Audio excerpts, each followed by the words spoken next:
Olá,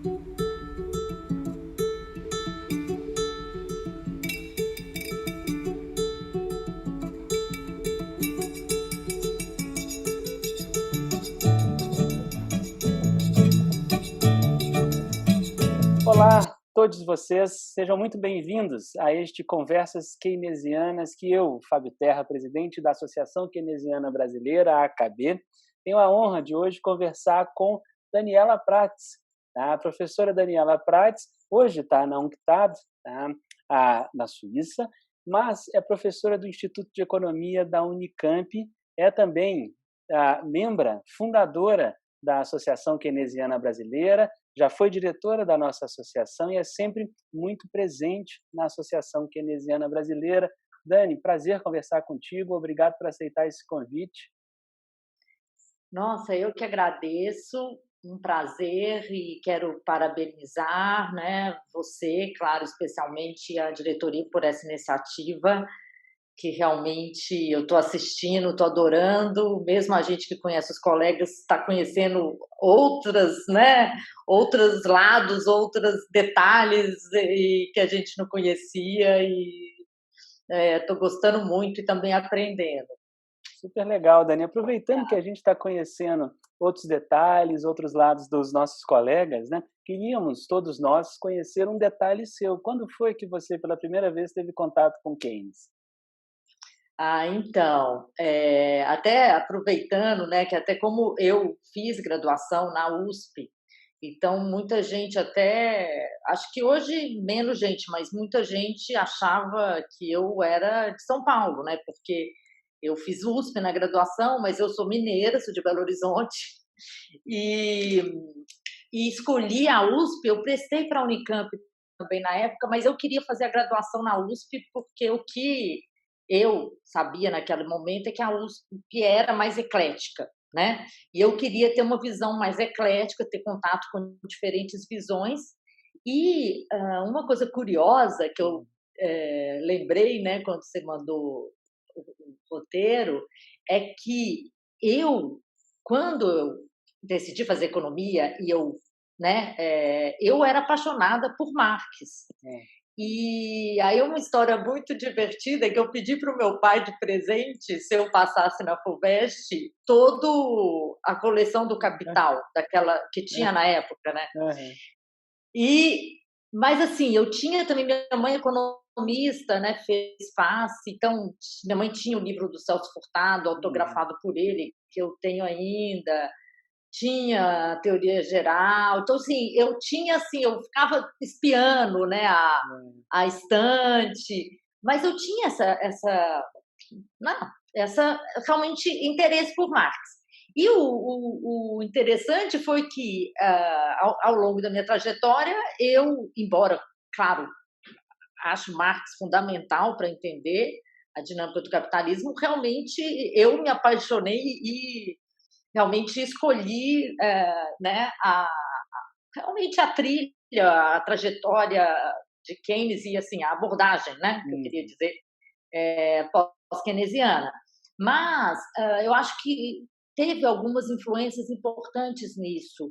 Por exemplo, até vi a entrevista da Fernanda, né? Na época que eu fiz UF, era realmente mais eclético, né?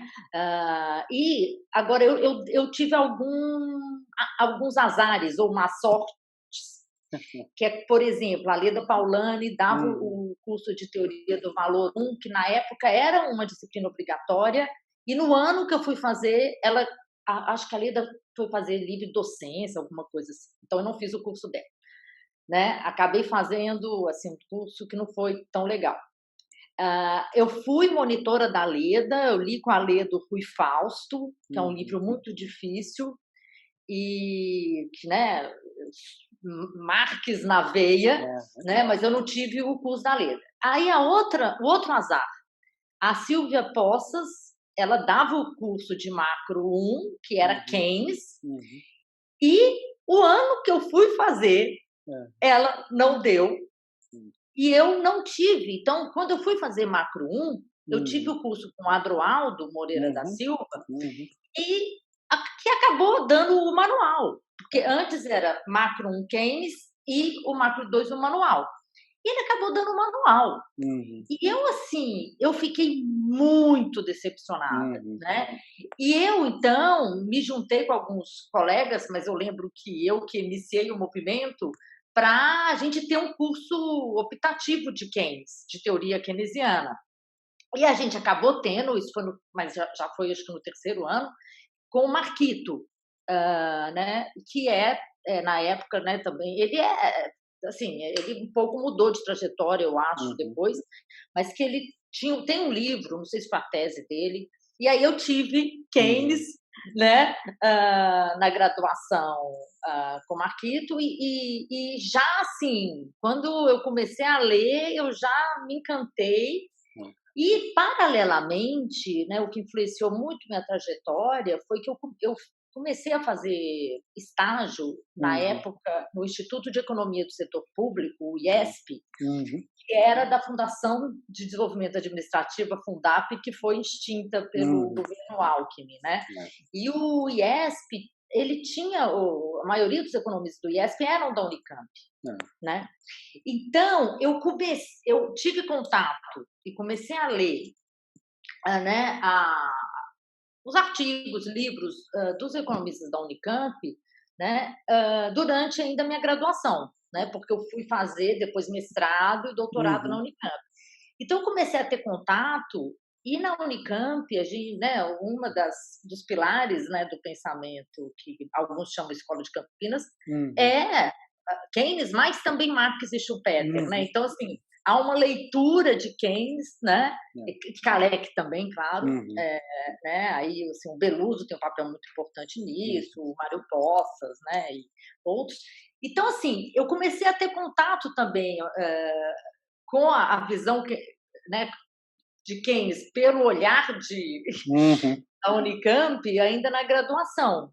E isso foi muito importante, né? Porque eu acho que só pela graduação na USP, né, assim, o que eu consegui aprender lá, né, não foi assim tão na graduação, né, de Keynes, né? Eu gostaria de ter tido mais Keynes, mas aí eu optei por ir para a Unicamp, né?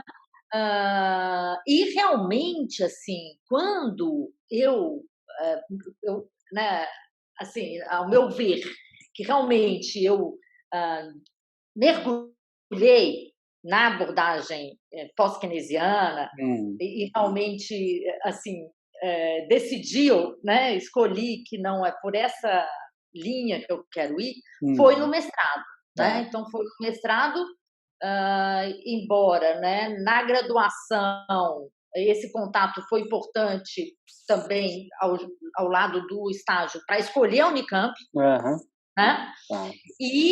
Mas aí eu tive o curso de Macro 1 com o Mariano Laplane, e eu lembro que o Mariano, a gente lia uma edição do Keynes em português que tinha problemas de tradução, né? E o Antônio Carlos, meu colega, né, amigo, tinha uma errata da teoria geral, aí a gente lia, e o Mariano lia os trechos mesmos, né? Então, assim, aí não teve mais volta, né? Aí não teve mais volta. E também a gente tinha uma matéria. Não, até interessante, porque naquela época na Unicamp a gente tinha teoria do valor também. Eu tive teoria do valor com o Maurício Coutinho. E em economia monetária, na época, o Fernando Nogueira da Costa, que deu, a gente leu muitos artigos também de pós-keynesianos, né? A visão da economia monetária de produção. Né? Então, foi aí que realmente, né, eu aprendi mais profundamente. E teve uma coisa super importante, lembrei agora, o curso do Miranda, José Carlos Miranda, de Internacional, que, na verdade, assim, eu acho que talvez até foi o mais importante. É difícil avaliar, mas o curso do Miranda foi muito importante porque a gente lia Treatise on Money. E vários artigos do Keynes dos anos 20, porque o Miranda fez uma tese de doutorado que era era de política macro, Uhum. né? Pós-70, mas ele voltou para o padrão, para a crise do padrão Libra-Ouro, e Uhum. tem todas as discussões de inflação, hiperinflação, deflação, a questão da apreciação da Libra, né? Então a Uhum. gente leu vários artigos, né, do Collecting Rights e o Treats on Money também, Uhum. porque aí, né, assim, é muito importante para você entender a Keynes, a visão de Keynes, além da teoria geral, que é a mais conhecida, claro, Uhum. né? Você lê também Uhum. os treats, a gente sabe, todos aqueles artigos Uhum. pré-teoria geral, os artigos Uhum. pós-teoria geral, É. né? E mesmo esses artigos sobre, por exemplo, a hiperinflação alemã, né? Uhum. Além das consequências econômicas É. da paz Ah, e das consequências econômicas do Mr. Churchill, uhum. toda a discussão, né, que vem antes do Treats. Então, assim, eu tive esses 3 cursos do mestrado, Uhum. né, que não foram cursos só de Keynes, mas que realmente a gente lia muito Keynes. E aí, assim, eu não fiz a minha tese de mestrado, Uhum. dissertação de mestrado foi sobre a abertura financeira da economia brasileira e Uhum. vulnerabilidade externa, então não teve, vamos dizer, uma discussão teórica Uhum.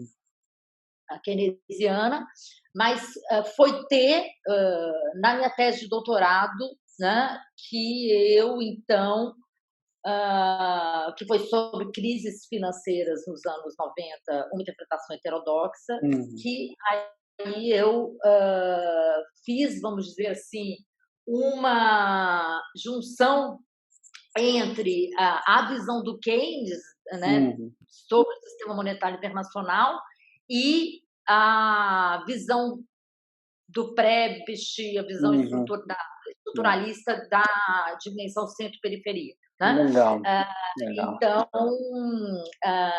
então é um pouco isso, resumindo. É, Keynes permeou a sua formação, né.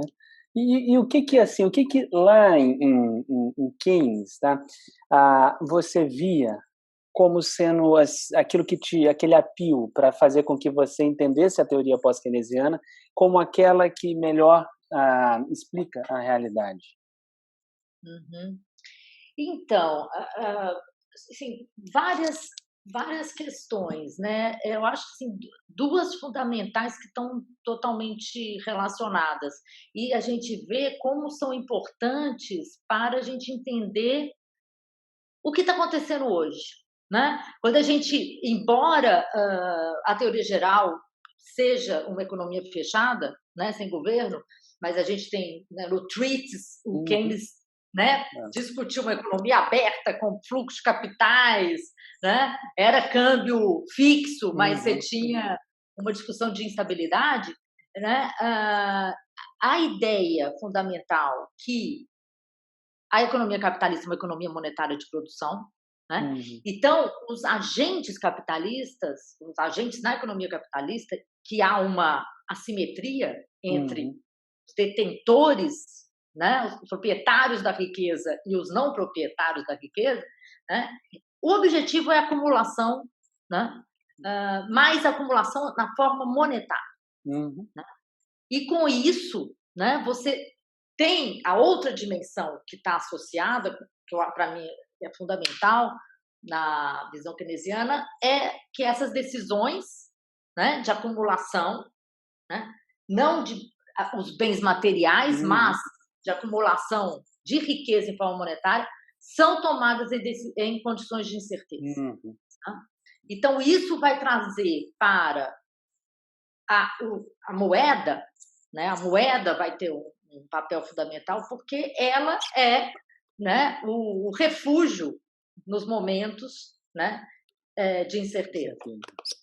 E por que eu falo que isso também é muito importante para a gente entender, né, a dimensão internacional, como que essa crise teve um impacto ainda maior sobre, em termos de saída de fluxo de capitais dos países, né, em desenvolvimento, ou que eu sempre prefiro, né? Eu falo, os periféricos que se inseriram na globalização financeira, né? Então, os chamados emergentes, porque nesses momentos, em âmbito internacional, a fuga, né? A fuga para a qualidade, que é o termo, né, usual aí, e a fuga para a liquidez em última instância em âmbito internacional, que é o dólar, né? Então, você tem então Keynes, para mim, né, sempre foi fundamental para entender, né, a dinâmica de uma economia capitalista, uma economia em geral, certo? Mas também, né, como em âmbito internacional, a dinâmica da economia internacional. Porque muita gente pensa no Keynes mais no âmbito, vamos entender, claro, as decisões de investimento são fundamentais, é a demanda efetiva que determina. Isso, para mim, sempre foi fundamental. Eu usava assim, como que me incomodava aquela questão de lei de Sé. Né? Então, eu acho assim, quando eu fui aprender no Keynes a questão do equilíbrio, por exemplo, isso sempre me incomodou. Então, eu lembro Mariano, na aula de macro, isso é uma coisa que eu lembro, ele falando assim, olha, o capitalismo é instabilidade. É instabilidade. Né? E isso que o Keynes, né? Claro, no curto prazo, não, você tem todas aquelas questões, mas então, para mim, isso realmente assim, foi respondendo muitas questões para mim. Né? E assim, essas leituras pré-teoria geral e pós também, né? Porque aí eu esqueci de destacar toda a proposta do Keynes para a conferência de Bretton Woods. Né? Então, assim, uns livros também que foram muito importantes para mim, que eu aconselho, eu não sei se alguém já mencionou, né, das entrevistas que eu ainda não vi todas, é a biografia do Keynes do Skidelsky, né? Que são 3 volumes, que tem muito também, um pouco como essas entrevistas, um pouco o lado pessoal do Keynes, né? Mas que ajuda também a entender o Keynes, que para mim também foi muito importante esses livros. E eu costumava brincar com meus alunos que, olha, é aquela leitura de fim de semana, de sábado à tarde, mas na verdade tem partes que não é, porque são partes que são, né, profundas. Um outro livro que eu adoro, mas que eu não sei se tem em francês, eu tenho em francês, eu li em francês, que é o Keynes e ses combats, né, do Dostar. Né, isso, que eu também gosto muito e que também aprendi muito com essas biografias do Keynes. Legal. E olha, aproveitando justamente que você levou para essa dimensão ótima de mostrar para todo mundo que Keynes tem lá a decisão de investimento, que é uma coisa micro, a gente tem a economia fechada, então uma macro doméstica, a gente tem esse âmbito internacional, e tudo isso Keynes ilumina, né? Você é uma das pessoas que lidera a pesquisa sobre o assimétrico sistema monetário e financeiro internacional e, portanto, a hierarquia de moedas, tá, entre moedas centrais e periféricas. Diria que você lidera isso não só no Brasil, tá, mas também em nível mundial. Você contribui muito com essa pesquisa. E o que tem de Keynes nisso?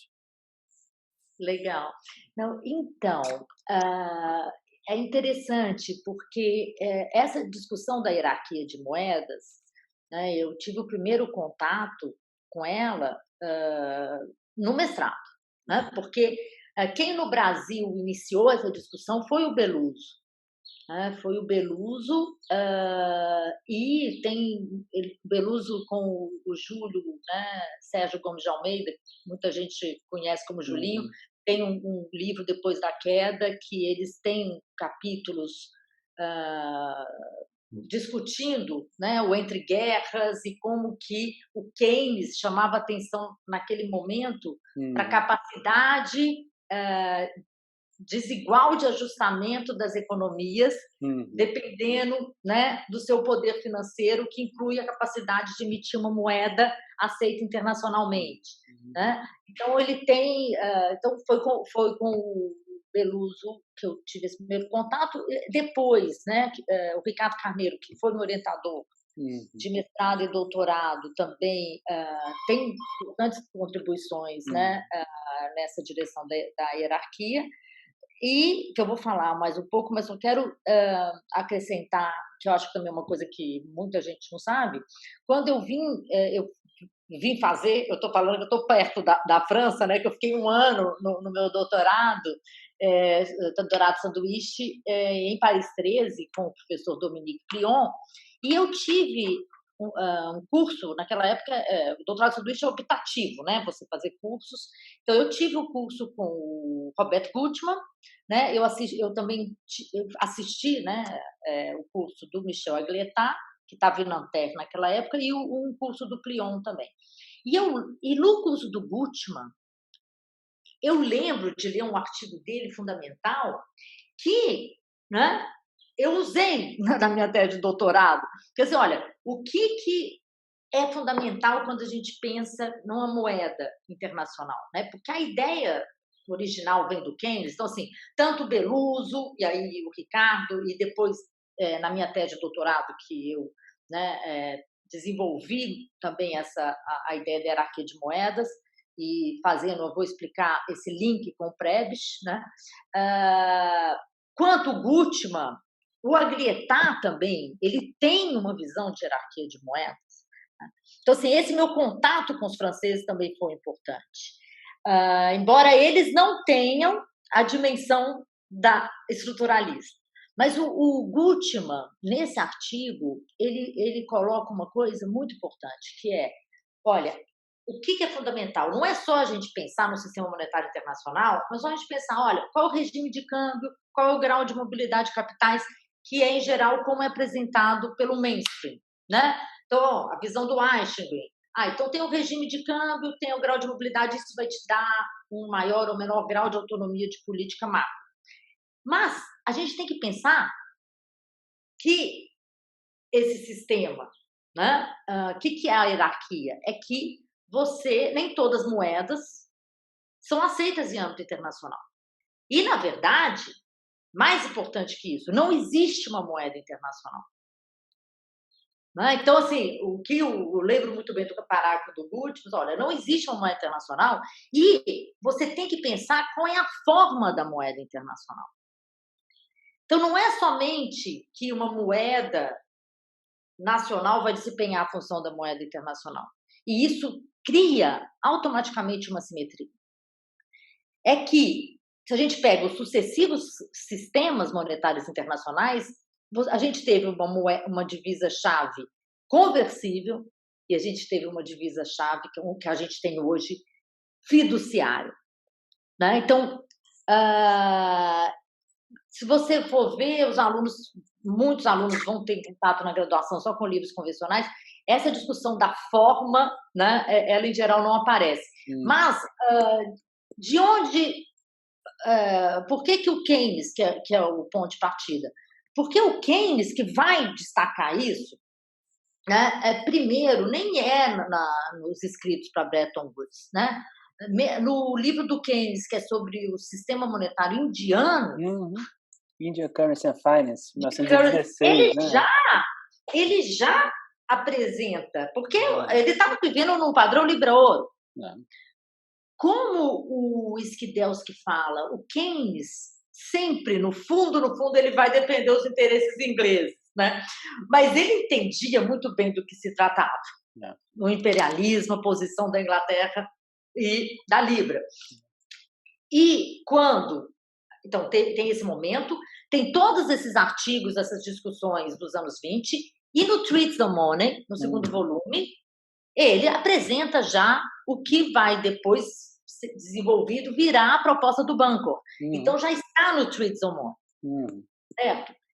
Qual que é o problema? Exatamente o fato que, como você não tem uma moeda internacional, você acaba que a moeda do país, que naquele momento histórico é a potência hegemônica, que se torna, né, eu gosto muito do termo a divisa-chave. Né? Uma divisa-chave, que a divisa é a moeda que aceita fora das suas fronteiras nacionais. Isso a gente pode usar em português, pode usar em francês, em espanhol, mas em inglês não existe esse termo, né? Então acabou que, né, key currency. E o Keynes, qual que é o ponto do Keynes fundamental? É que se você pega o sistema monetário doméstico, você tem a moeda emitida pelo Banco Central que vai fazer o clearance das posições dos bancos. Então, um banco não pode pagar sua dívida com sua própria dívida. Os depósitos são a dívida do banco. Então, o Itaú, quando vai na compensação, né, ter que pagar o Bradesco, ele não vai poder dar seu cheque para o Bradesco. O Bradesco não vai aceitar. Né? Então, tem que ser a moeda emitida pelo Banco Central. E o que o Keynes fala? Em âmbito internacional, a gente não tem isso. Você teria que ter, por isso que é uma hierarquia, uma pirâmide. Em âmbito doméstico, você tem no topo da pirâmide o Banco Central. E você vai ter logo abaixo os bancos que captam depósito à vista e que têm acesso ao meio de pagamento em última instância. Agora, em âmbito internacional, o Keynes diz, é o que a gente teria que ter, para não ter a assimetria. Então, a assimetria decorre do fato desse país que emite a divisa-chave, que foi a Libra, depois de Bretton Woods foi o dólar conversível, não, depois da Segunda Guerra em Bretton Woods foi o dólar conversível, agora o dólar fiduciário desde 73. 71, né? 73, dólar fiduciário inflexível. Então, esse emissor que está no topo, ele pode pagar sua dívida com sua própria dívida. Este é o que né, se chama o privilégio exorbitante. O Keynes já tinha falado isso. Depois, o mainstream da economia, ele sempre apresenta as ideias como se fossem novas. Né? Se a gente for ver, não sei, não vou falar que todas, mas quase todas as ideias a heterodoxia já tinha apresentado. Mas, então, essa ideia fundamental do Keynes, né, que então é a ideia da hierarquia. E aí o Keynes vai propor a criação de uma moeda internacional, o banco, exatamente para eliminar essa assimetria. Certo? Agora, qual que é a questão? De onde vem aí vamos dizer assim, a perna, a dimensão estruturalista? O Keynes estava pensando na Inglaterra. Ele só apresentou essa proposta porque a Inglaterra tinha perdido o jogo, eram os Estados Unidos. Certo. Não adianta. A gente é keynesiano, mas temos que reconhecer. Claro. Né? Então, ele melhor a gente ter o banco do que ter o dólar, né? Ter os Estados Unidos. Mas ele não discutiu, né, a questão da periferia. Porque na globalização financeira, na verdade, no sistema pós-Bretton Woods e na globalização financeira, a hierarquia ela se torna muito mais perversa do que ela era em Bretton Woods. Onde os controles de capitais, que é outro elemento fundamental defendido pelo Keynes, mesmo que não eram os controles da forma que o Keynes defendeu, que eram os cooperativos, na origem do destino, mas você tinha controle de capital, você tinha câmbio fixo, você não tinha fluxos especulativos. Então, claro que a hierarquia ela sempre foi assimétrica e teve consequências negativas, mas ela vai se tornar mais ainda com a globalização financeira. Certo? E aí, com a globalização financeira, a gente tem, então a minha questão, o meu ponto na minha tese de doutorado era entender por que os países emergentes, os periféricos que se inseriram, eram mais vulneráveis às crises. A leitura do mainstream era porque o problema é a crise bancária se torna crise cambial.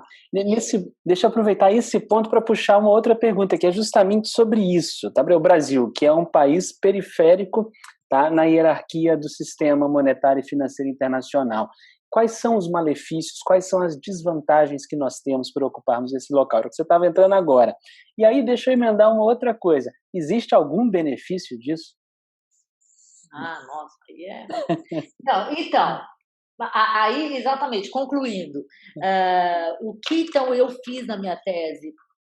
de doutorado foi, olha, que depois eu até chamei uma visão keynesiana estruturalista.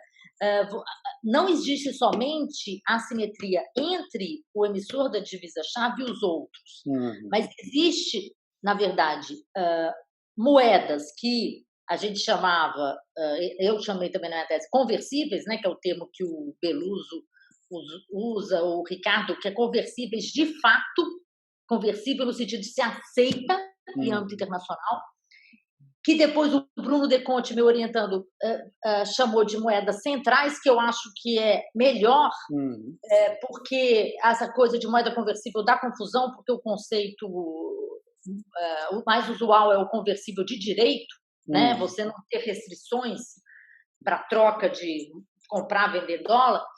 Então, a gente tem essas moedas centrais e as moedas não conversíveis ou periféricas, que são as emitidas pelas economias emergentes. Então, existe essa outra assimetria, certo? E que há uma dimensão centro-periferia no sistema monetário e financeiro internacional. Então, além das assimetrias que o Prebisch destacou, que eram produtivas e tecnológicas, que naquele momento eram realmente mais relevantes, existem assimetrias, que é o que eu chamei, os conceitos que eu desenvolvi na minha tese, assimetria monetária, que é a assimetria que decorre da hierarquia, e a assimetria financeira, que é o quê? É o que ficou agora, depois de alguns anos, a Helena Ray, né, chama o fato, né, do ciclo financeiro global ser determinado pela taxa de juros americana, pelo apetite por risco dos investidores. Né? Na verdade, a simetria financeira eu definia como o fato, eu defino, né, continuo, mas dos fluxos de capitais serem determinados por fatores externos, estão no centro, a dinâmica é determinada no centro. A questão é essa, não é só a dinâmica em termos das inovações tecnológicas, de onde surge, né, a coisa do Prebisch, os ganhos do progresso técnico, mas a dinâmica do sistema é determinada no centro, e também a nossa inserção é marginal. Né? O Brasil está nesse grupo. Certo? O Brasil está no grupo de moedas periféricas. Mas qual que é a questão? E até é bom que eu vou aproveitar para esclarecer uma coisa. Eu já recebi muita crítica, que é o seguinte: vocês da hierarquia acham que toda moeda periférica é igual? Não achamos. Nós não achamos. O que a gente acha? Que existe, igual eu falei, existe um sistema que é assimétrico, que eu tenho o dólar lá em cima, tem moedas centrais e moedas periféricas. Agora, aqui nas moedas periféricas existem diferenças. E as diferenças decorrem, sumarizando a minha visão, do grau de vulnerabilidade externa, do regime macroeconômico e uma questão fundamental do grau de sofisticação dos mercados financeiros e do mercado de câmbio, das características institucionais do mercado de câmbio. Né? Então, isso vai explicar por que algumas moedas periféricas são mais voláteis do que outras. Então, a gente pega o real agora nessa crise do Covid-19. O real é a moeda que mais depreciou e a moeda que está tendo até agora maior volatilidade. Se a gente pega na crise financeira global, né, também o real se destacou em termos de volatilidade. Então, por que isso? Por que o real é tão volátil? Uma importante explicação, a gente não tem tanto tempo de falar só disso, mas eu quero destacar, é o papel dos derivativos cambiais no Brasil. Perfeito. O Brasil tem um mercado de derivativos cambiais muito líquido, né, o mercado futuro, que faz com que, né, a taxa de câmbio brasileira seja determinada nesse mercado e também que o real seja utilizado como proxy para outras moedas emergentes. Então, muito investidor estrangeiro faz posição em real, né, para replicar também posições em outros mercados, porque na hora de ir embora, o mercado é mais líquido, né? Você sai mais rápido com o menor perda de capital possível. Então, esse é um dos fatores que explica por que o real é tão volátil. Mas também tem outra dimensão fundamental. O regime macroeconômico envolve a política cambial. Uhum. Então, os países emergentes, exatamente é um dos fatores, né? Mas eu gosto de começar por aí. Eles não podem adotar regime de flutuação limpa, livre, pura, porque suas moedas, né, estão lá no piso da hierarquia. Então, ao contrário das moedas centrais que adotam política de flutuação limpa, né, pura, nós não podemos. Então, são regimes de flutuação suja. Mas o que é muito importante? Você tem diferentes gestões desse regime. Então, você pode ter uma gestão que priorize a estabilidade financeira e o controle da inflação, que são os objetivos no Brasil agora, e posso ter uma gestão que se preocupe com a competitividade externa e que então se preocupe com uma meta de taxa de câmbio real. O câmbio flutuante sujo não quer dizer que você não pode ter uma meta de um objetivo de competitividade externa e uma meta de taxa de câmbio real competitiva. Então, dependendo da política cambial, você também vai ter um câmbio mais volátil ou não.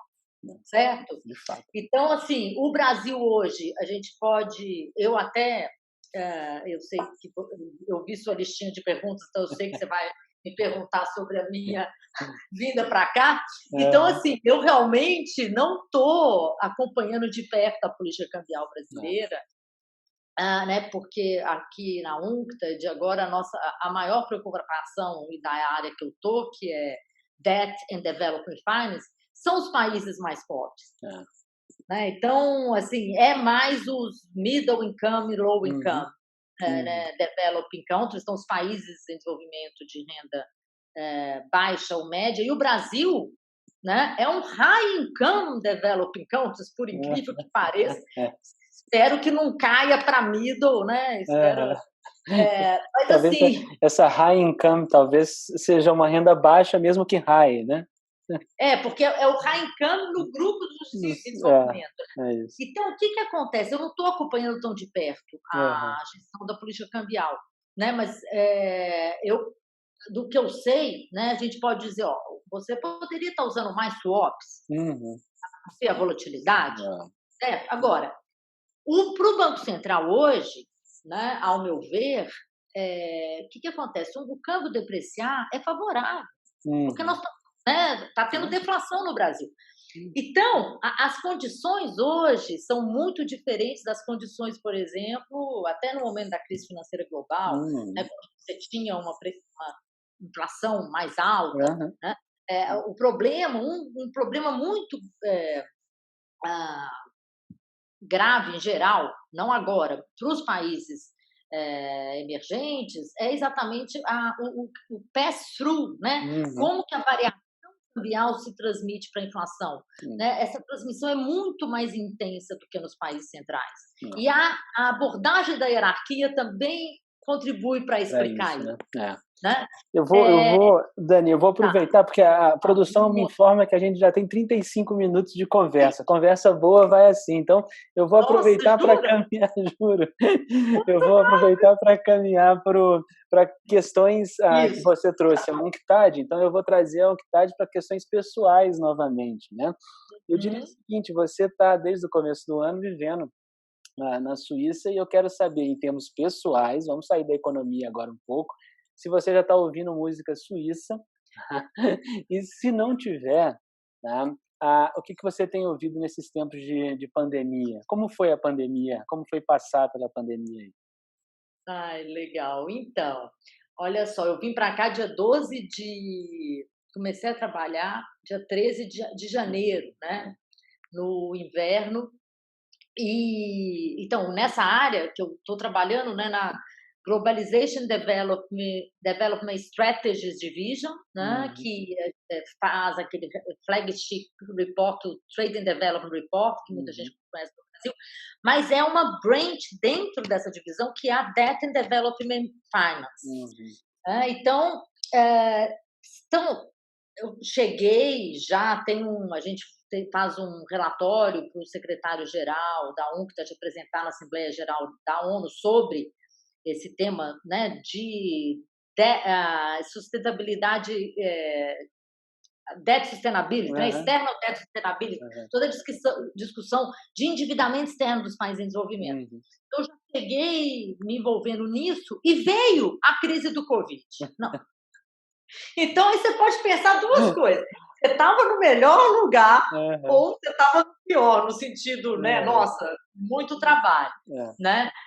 Eu realmente, para mim, eu estava no melhor lugar, no melhor, porque assim, né, assim, já tinha alguns anos que eu estava, né, realmente com essa vontade de ter essa experiência. A UNCTAD sempre foi a instituição multilateral que eu mais acompanhei, que mais assim refletia, né, principalmente essa divisão, a minha visão, né, economia e essa vontade de ter uma atuação internacional, mesmo assim poder contribuir para outros mesmo, né, nessa área que são áreas que eu trabalho há anos. Então, realmente, era uma vontade que eu tinha, que se realizou. E, então, para mim, estar aqui nesse momento de poder contribuir, de estudar, aprender, porque, no fundo, eu estudei mais os emergentes, né? Os Brasil e México, Argentina e Coreia do Sul.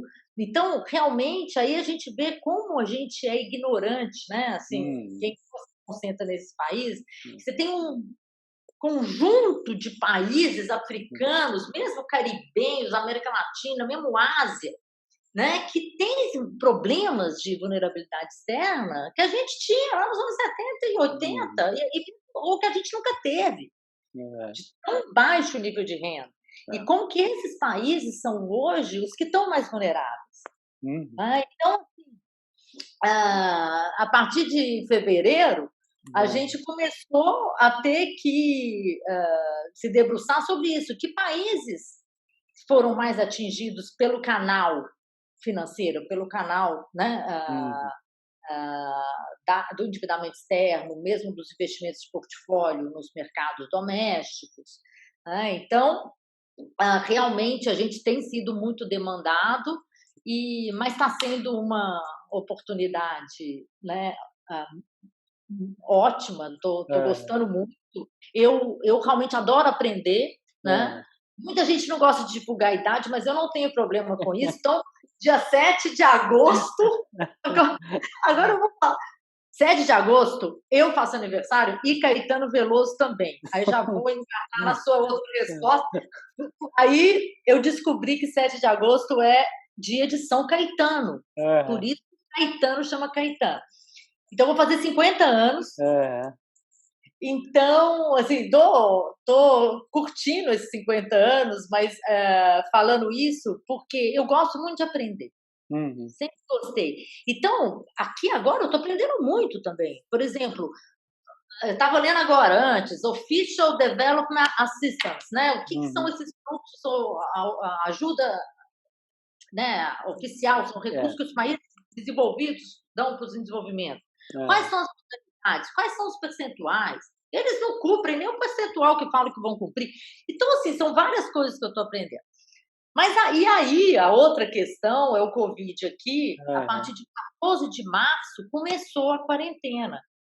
Então, também, para mim, eu estava já numa rotina de ir todo dia. Também, eu aula na Unicamp, durante anos, eu ia 2 vezes, em geral 3 vezes para a Unicamp.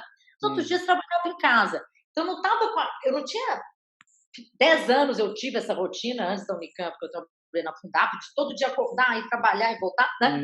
Mas um professor, né? Você também, a gente trabalha muito em casa. Mas eu estava já totalmente na rotina, mesmo inverno, que eu não tenho problema com inverno. Também, né? Que para mim, morar na Europa não tem problema.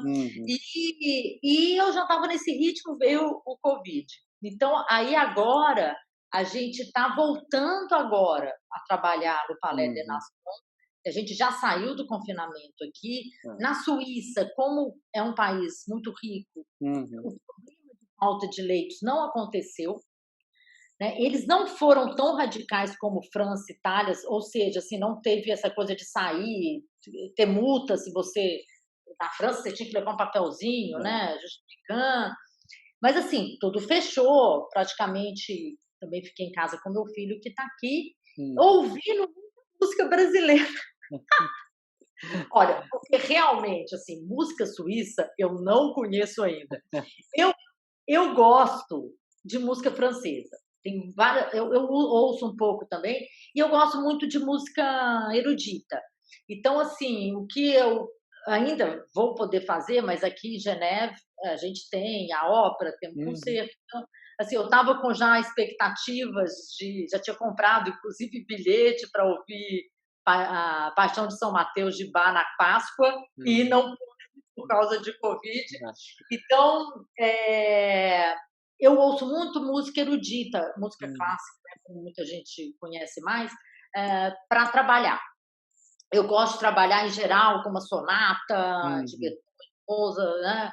Agora, eu ouço muita música brasileira, MPB, né? E eu também voltei, por isso que a entrevista do Ferrari falou dos Beatles, um pouco eu voltei a ouvir as músicas dos anos 80 que eu ouvia. Ótimo. Na academia, né? Porque aí na academia eu fico ouvindo então, Beatles não é anos 80, mas eu ouvi, né? Então, Supertramp, Rolling Stones também adoro, mesmo Queen. Ótimo. Então, assim, tem uma música para cada momento, para trabalhar erudita, para academia, né? Mais animado, né? Daqui a pouco tá ouvindo Cyndi Lauper, vai estar ouvindo The Cure. Esses aí eu já não gostava muito, eu sou mais velha, eu sou mais pro esoterismo. E música brasileira, assim, eu acho que uma das coisas realmente que o Brasil a nossa música maravilhosa, né? Então, e eu estava organizando meu CD, só aproveitando e terminando, eu me dei conta que o que eu tenho mais, eu fiz uma seleção de CD, mas eu continuo gostando de CD, não fico só no Spotify. Eu tenho mais Chico e Tom, porque assim, eu não tinha também essa noção, quando você vai organizar, e muito Caetano também, mas assim, o que eu tenho mais é Chico e Tom mesmo. Mas eu adoro Gil, Caetano, Vinícius de Moraes. E as cantoras, para mim, é Elis Regina, imbatível. Sensacional. Gosto muito também, mas prefiro a Maria Bethânia. Ela me suscita emoções mais interessantes, assim. Não, pois é. Você sabe que eu sempre tive problema com a Maria Bethânia? Eu não sei porquê. Meu pai ouvia assim, eu sempre gostei mais da Gal, da Elis. Marisa Monte eu gosto muito, assim, eu nunca me atualizei muito nas mais novas, não, porque eu tenho dificuldade por causa da Elis, porque eu gosto tanto da Elis, eu acho ela tão maravilhosa, é difícil. E, Dani, para a gente poder encerrar, eu tenho mais uma pergunta a te fazer, que é uma pergunta como a primeira, essa última também é clichê, ela sempre aparece aqui nas nossas conversas keynesianas, e vou pedir na resposta para você já mandar a sua resposta final também para a nossa audiência. A pergunta é, você está, nesse momento, otimista ou pessimista com relação às possibilidades econômicas dos nossos netos e netas?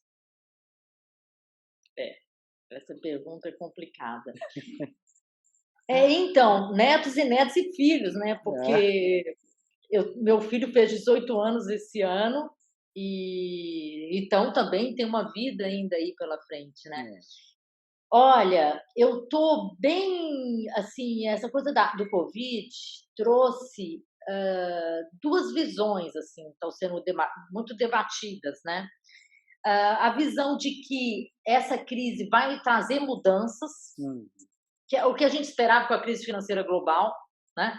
Mas que vai trazer mudanças em termos da questão da sustentabilidade, né? De realmente os países acordarem que é preciso a gente pensar nos nossos netos e no meio ambiente, porque vai ser impossível, né, continuar, né, vamos dizer assim, numa trajetória, né, o mundo continuar numa trajetória vamos dizer assim, não é sustentável que eu quero dizer, mas a gente pensar, inclusive, se vai ser possível ter a humanidade, né, se realmente as metas, né, para a redução das emissões, todos esses objetivos não sejam atingidos. Então, tem gente que está otimista, né, com isso, e tem gente que está achando que vai tudo continuar o tal do business as usual, né? Que tem uma crise e vem todas essas visões, né? Não, agora tudo vai mudar e depois não muda nada, porque estamos no capitalismo, né? Uma diferença importante em relação à Segunda Guerra, né? O que aconteceu com pós-Segunda Guerra, 30 anos gloriosos ou a Golden Age, é que naquele momento a gente teve uma conjunção de fatores, né? A gente teve crise de 29, Grande Depressão, que é agora a crise sanitária virou uma depressão, né? A gente vai ter quedas do PIB esse ano inéditas, né? Para tempos de paz. Mas a gente teve nazismo, a gente teve Segunda Guerra. Então, quando a gente vai fazer essas comparações, a gente tem que tomar cuidado, aí temos que chamar os historiadores, né? Porque tem uma conjunção de fatores. Então, onde eu me coloco, né? Eu tenho uma tendência a ser otimista, né? Mas o que aconteceu nos últimos anos está me fazendo ficar menos otimista e um pouco mais, talvez, realista. Então, só rapidinho para dar um exemplo. Eu não achava que ia ter Brexit. Estavam morando na Inglaterra, né, como você, fiquei um ano lá em Cambridge. Não, imagina. Eu não achava que o Trump ia ganhar. Não, imagina, como pode? Eu não achava que era possível o Bolsonaro ganhar. Eu não conseguia acreditar naquilo. Né? Então, eu tenho uma tendência a ser otimista, mas realmente, hoje, eu me preocupo com se eu tiver neto, mas se eu não tiver neto, eu me preocupo com as próprias gerações, as próximas gerações, né? E com meu filho, porque eu acho que essa visão de que não, agora todo mundo vai se unir para, né, a sustentabilidade, eu acho que é utópica. Acho que é utópica, mas acho que nem por isso a gente não tem que lutar. Né? A gente não tem que... E eu acho que nós, economistas pós-keynesianos, eu vi que você lançou um dossiê, né, incluindo essa discussão, né, da questão da sustentabilidade, e parabenizo a AKB também por isso, porque eu acho que a gente está atrás no Brasil nessa discussão. Né? Talvez não, acho que porque a gente tem outros problemas, né, mais graves, mas a gente não tem como resolver esses problemas se a gente não começar a discutir que os caminhos que a gente tem é com essa né, nova tecnologia, com uma tecnologia de uma economia de baixo carbono. Realmente não é minha área, né?